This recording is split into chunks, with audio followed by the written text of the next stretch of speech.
નમસ્તે વિદ્યાર્થી મિત્રો, પાઠ સ્કૂલ અમરેલી ઓનલાઈન એજ્યુકેશનમાં આપનું હાર્દિક સ્વાગત છે. વિષય અંગ્રેજી સ્ટાન્ડર્ડ 2. આપણે આગળના વિડીયોમાં જોયું હતું યુનિટ 5 જોયું હતું ને. યુનિટ 5માં બર્ડ્સના સ્પેલિંગ વિશે આપણે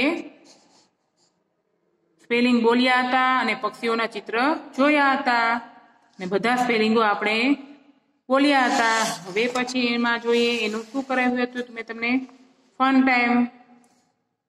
ટાઈમમાં પણ શું હતું કે બોક્સમાં આપેલા શબ્દનો ઉપયોગ કરીને પક્ષીઓના નામ લખો. જો આ બોક્સ આપેલું છે એમાં બધામાં ઇંગ્લિશમાં એના સ્પેલિંગ હતા અને ચિત્ર જોઈને તમારે નીચેથી સ્પેલિંગ બોક્સમાં આપેલા સ્પેલિંગમાંથી જોઈ અહીંયા ચિત્ર આપ્યું છે, અહીંયા શું કરવાનું હતું, અહીંયા સ્પેલિંગ આપ્યા છે, આમાંથી આ પક્ષીનો શું સ્પેલિંગ છે ડકનો એ જોઈ અને તમારે આમાં લખવાનો હતો. હવે પછી શું હતું કે ચિત્રમાં રંગ પૂરો અને કવિતા ગાઓ. તો આપણે શું કર્યું, ચાલો આપણે પ્રાઇમર પેજ નંબર 25 કાઢવાનું છે. Primer page number 25. તો આપણે શું કરશું કે પ્રાઇમર બોલવાની છે અને હું તમને સમજાવીશ. શું કરીશ, સમજાવીશ. Once I saw a little bird. શું આપ્યું છે, પોયમ આપણે જોઈએ આ. Once I saw a little bird. Come, hop, hop, hop.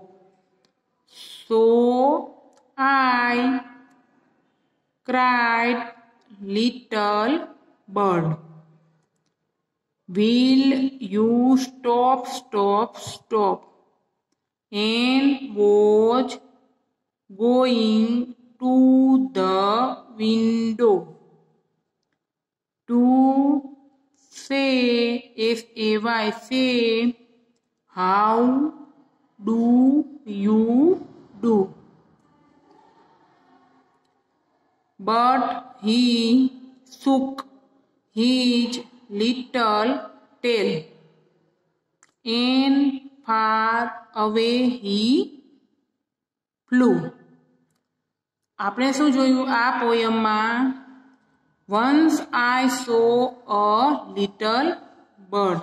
એક વખત મેં એક પક્ષીને કૂદકો મારતું જોયું. શું જોયું, એક પક્ષીને. આ એક છોકરી બેઠી છે, એ જો બારીમાં જોવે છે. અહીંયા આપ્યું છે ચકલી, અહીંયા એક છોકરી બેઠી છે અને અહીંયા શું આપ્યું છે, અહીંયા ચકલી બારીમાં બેઠી છે અને અહીંયા તે આ છોકરી બેઠી તે ચકલીને જુએ છે.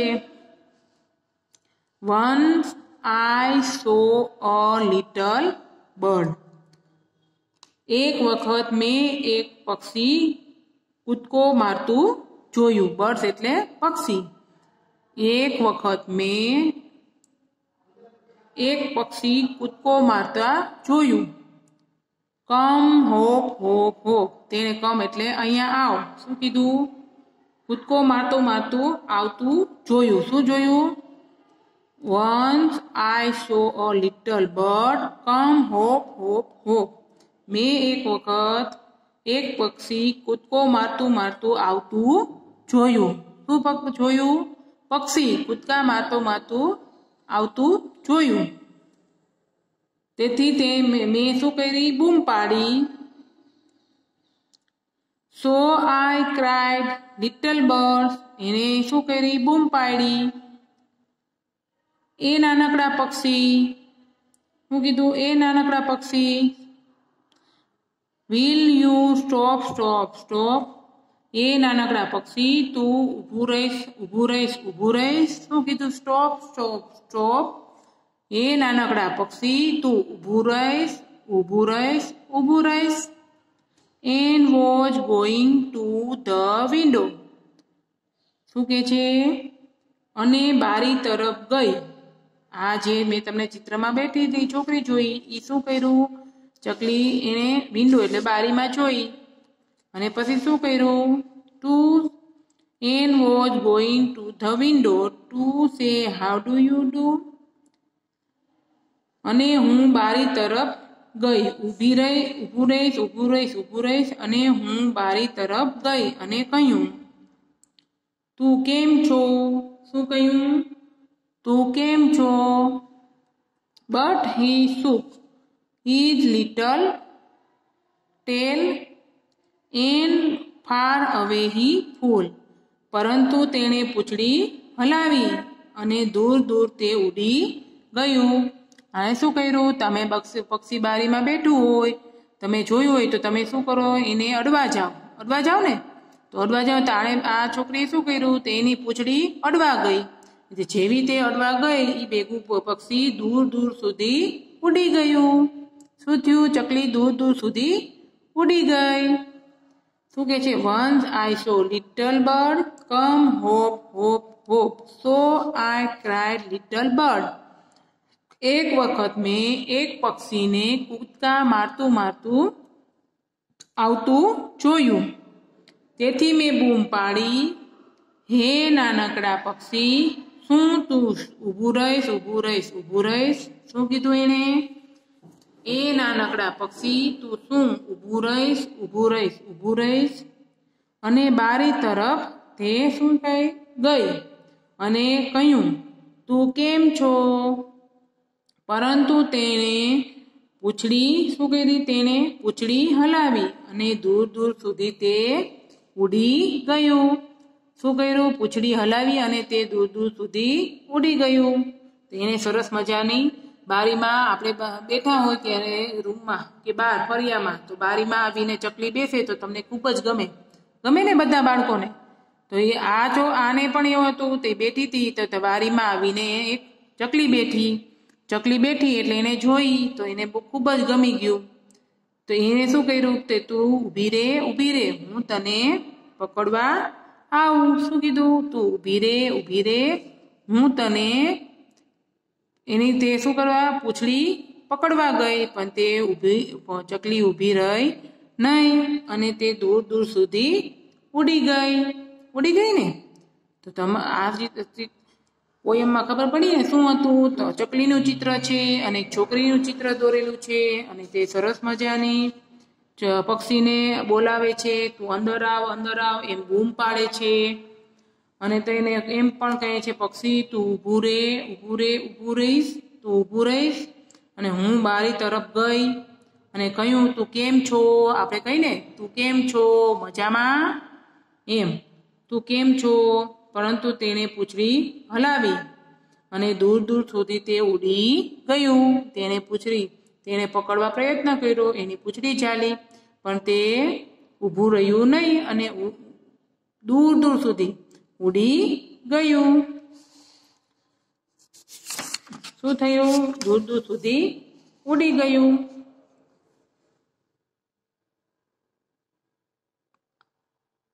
આપણે આગળ જુઓ તમે 25 તારીખે આપણે અહીંયા વીકલી પહેલી સત્રાંત પરીક્ષા શરૂ થાય છે ને તમારે પ્રથમ સત્રાંત, એમાં 100 માર્કનું ટેસ્ટ આવે છે ને. તો તમારે શું કરવાનું છે? તો 100 માર્કની ટેસ્ટ આવે છે, એમાં તમારે જો અહીંયા યુનિટ 5 સુધી મેં તમને ચલાવ્યું, યુનિટ 1 થી તે યુનિટ 5 સુધી. તો યુનિટ 5 સુધી ચલાવી દીધું છે.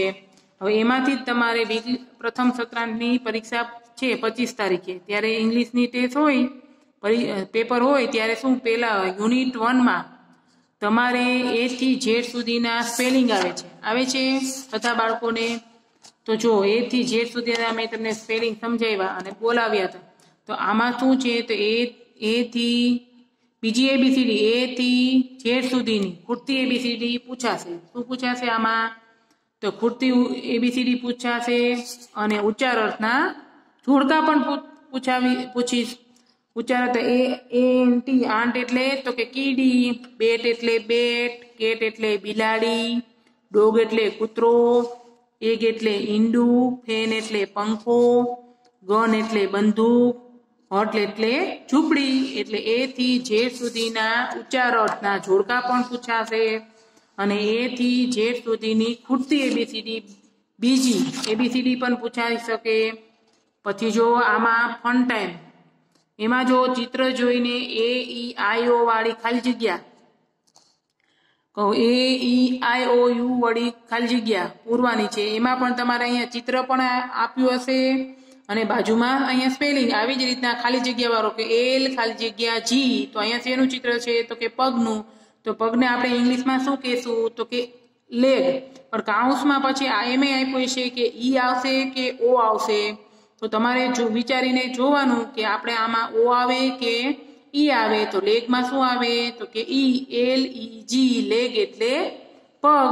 એટલે ચિત્ર પણ આવશે આવી જ રીતના બધા અને આવી ખાલી જગ્યા પણ પૂછાશે. શું થશે આવી ખાલી જગ્યા પણ પૂછાશે અને આવી જ રીતના ચિત્ર દોરેલા હશે. બાજુમાં સરસ મજાના ચિત્ર દોરેલા હશે અને કાઉન્સ પણ લખેલો હશે. પછી યુનિટ 2 માં એમાં છે નંબર્સ. તો નંબર્સમાં તમને મેં કીધું હતું કે 1 થી 10 સુધીના સ્પેલિંગ તમને આવડવા જોઈએ. કરાવ્યા છે ને મેં તમને. તો 1 થી 10 સુધીના સ્પેલિંગ તમારે પાકા કરવાના છે. તો એમાં પણ ચોરસ અને ખાલી જગ્યા આપી હોય તેમાં તમારે અંક અને સ્પેલિંગ લખવાનો છે કે ચિત્ર દોર્યા હોય તે તમારે ચિત્રો ગણો અને અંકો થતા શબ્દોમાં લખો. તો તમારે ચિત્ર ગણવાના અને મેં તમને શીખવાડ્યું હતું કે તમારે આવી રીતના ઇંગ્લિશમાં જ લખવાનું છે, ગુજરાતીમાં લખવાનું નથી, શબ્દમાં લખવાનું નથી. તો 1 છે તો અહીંયા કેટલા છે હાથી તો કે 1 એટલે તમારે અહીંયા 1 લખવાનું છે અને અહીંયા તેનો સ્પેલિંગ લખવાનો છે તો કે ઓએની 1 એટલે 1. એવી જ રીતના 1 થી 10 સુધીના ચિત્રો ગણવાના અને મોઢે તમારે અંક અને સ્પેલિંગ લખવાના છે. એટલે આ 1 થી 10 સુધીના સ્પેલિંગ પણ તમારે એ પાકા કરવાના છે. અને આવી રીતના જો મેં તમને કીધું ચોરસ ચિત્ર ગણો અને અંકો તથા શબ્દમાં લખો. તો મેં તમને અહીંયા પણ શીખવાડ્યું હતું કે જો આપણે ચિત્ર ગણતા ગયા હતા અને ચોરસમાં સ્પેલિંગ અંક અને સ્પેલિંગ ખાલી જગ્યામાં લખેલો હતો. આવી જ રીતના તમારે પૂછાઈ શકે. પછી જો પાછળના પેજમાં હવે છે યુનિટ 3 માં વ્હીકલ. તો વ્હીકલ એટલે વાહનો. તો વાહનોમાં પણ શું આવે તો વાહનોના આવી રીતના જો કે ફન ટાઈમ કે બોક્સમાં આપેલા શબ્દોનો ઉપયોગ કરીને વાહનોના નામ લખો. અને આ શું કરવાનું છે આપણે ચિત્ર જોવાનું. અહીંયા ચિત્ર જોઈ અને જોવાનું કે આ શું છે તો કે જીપ. તો આ ઉપરના બોક્સમાં જોવાનું કે જીપનો સ્પેલિંગ ક્યાં આપ્યો છે તો કે અહીંયા આપ્યો છે. તો એમાંથી તમારે જોઈને અહીંયા સ્પેલિંગ લખવાનો છે. ચિત્ર જોઈને તમારે સ્પેલિંગ લખવાના છે ઉપરના બોક્સમાંથી જોઈને. સરસ મજાના ઉપરના બોક્સમાંથી જોઈને અહીંયા તમારે સ્પેલિંગ લખવાના છે. પછી છે જો યુનિટ 4 માં. તો યુનિટ 4 કઈ શું છે એમાં તો કે એનિમલ્સના. તો એનિમલ્સમાં શું આવે તો કે એનિમલ્સ એટલે પ્રાણીઓ. તો એમાં પણ શું સરસ મજાનું આવે તો એનિમલ્સમાં એમાં પણ જોઈએ તો એમાં પણ આપણે ફન ટાઈમમાં જોયું. એમાં પણ બોક્સમાં આપેલા શબ્દનો ઉપયોગ કરી અને પ્રાણીઓના નામ લખવાના છે. આવી રીતના ચિત્ર આપ્યા હોય અને ઉપરથી જોવાનું કે આ ચિત્ર ડોગનું છે તો ડોગનો સ્પેલિંગ કઈ આપ્યો છે તો કે અહીંયા આપ્યો છે તો કે DOG ડોગ. તો આમાંથી જોઈને બોક્સમાંથી જોઈને તમારે અહીંયા સ્પેલિંગ લખવાનો છે. પછી છે આવી રીતના ચિત્ર જોઈ પ્રાણીનું નામ વાંચો અને સાચા સ્પેલિંગ વાળા બોક્સમાં રંગ પૂરો. તો આવી જ રીતના તમારે સ્પેલિંગ અહીંયા ચિત્ર આપ્યું હોય અહીંયા સ્પેલિંગ લખ્યો હોય પણ આ અને આ બંને સ્પેલિંગ આપ્યા હોય એમાંથી જે સાચો સ્પેલિંગ હોય એમાં તમારે શું કરવાનું છે સરસ મજાના રંગ પૂરવાના છે. અને રંગ કયા પૂરવાના છે તો કે મીણિયા કલર જ પૂરવાના છે. એટલે બધા આવી રીતના ચિત્ર આપ્યા હોય અને ચિત્ર જોઈને સ્પેલિંગ સાચો તમારે લખવાનો છે. શું કરવાનું છે સાચો સ્પેલિંગ જોઈને તમારે લખવાનો છે. પછી છે યુનિટ 5 માં. તો મેં તમને શીખવાડ્યું કે બર્ડ્સના સ્પેલિંગ આવશે. બર્ડ્સમાં આપણે ઉચ્ચારકના જોડકા મેં તમને કીધું હતું કે હેન એટલે મરઘી, આઉલ એટલે ઘુવડ, કોક એટલે કૂકડો, ક્રો એટલે કાગડો, ડક એટલે બતક, સ્વાન એટલે હંસ, ડવ એટલે કબૂતર, પેરોટ એટલે પોપટ, સ્પેરો એટલે ચકલી, પીકોટ એટલે મોર, ઈગલ એટલે ગરુડ અને સ્ટોર્ક એટલે બગલું. તો આવી જ રીતના તમારે ઉચ્ચાર અર્થના જોડકા પૂછી શકાશે. કે હેન એટલે તો તમને ખબર પડી જોઈએ કે મરઘી થાય તો એને હેનની બાજુમાં અલગ અલગ મૂક્યું હોય કે પોપટ કે ચકલી કે મરઘી કે કાગડો કે એવી રીતના. તો તમારે એમાંથી હેન એટલે મરઘી એ જોડવાનું છે. પછી શું કરવાનું? હવે તમને ખૂટતા સ્પેલિંગ પૂછાશે. તો ખૂટતા સ્પેલિંગ નાના નાના હોય કે ડી ખાલી જગ્યા જી, તો બાજુમાં ઉચ્ચાર પણ આપ્યો હોય તો તમારે વચ્ચે ખબર પડવી જોઈએ કે આ શું ડોગનો સ્પેલિંગ શું થાય? તો કે ડીઓજી. પછી નાનો સ્પેલિંગ આવે કે કાર છે, ડોગ છે, રેટ છે, વેન છે, આઉલ છે. એવી જ રીતના તમારે સ્પેલિંગ તમારે શું કરવાના છે? એમાં ખૂટતા સ્પેલિંગ લખવાના છે. નાના નાના સ્પેલિંગ હોય એ તમારે ખૂટતા સ્પેલિંગ લખવાના છે.